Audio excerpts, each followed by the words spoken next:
Hello everyone and welcome to this Git Site Control tutorial.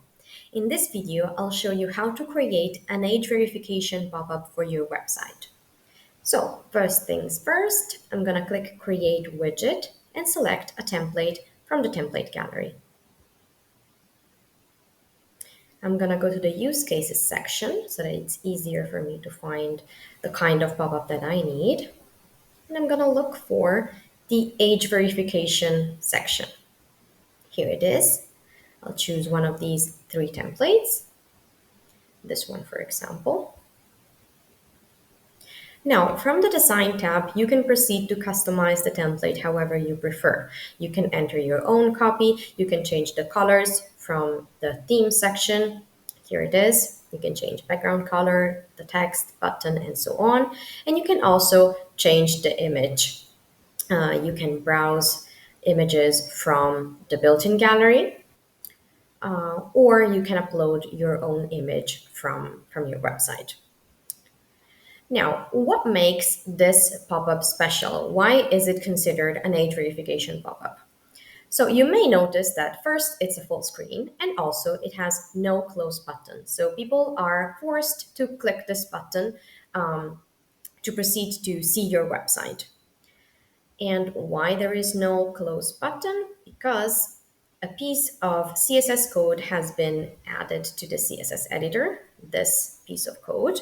By the way, I'm gonna leave this piece of code in the description of the video down below so that if you want, you can use it to make any other pop-up type an age verification pop-up. Modal pop-ups are especially handy for that purpose.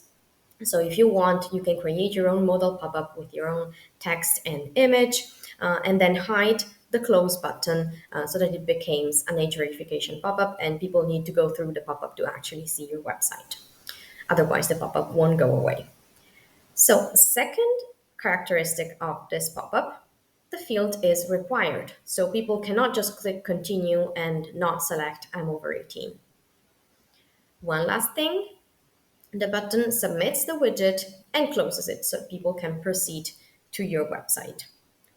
Now, in the targeting section, we can decide where the pop-up is going to appear. And in our case, it should appear on every page of the website as is the default option.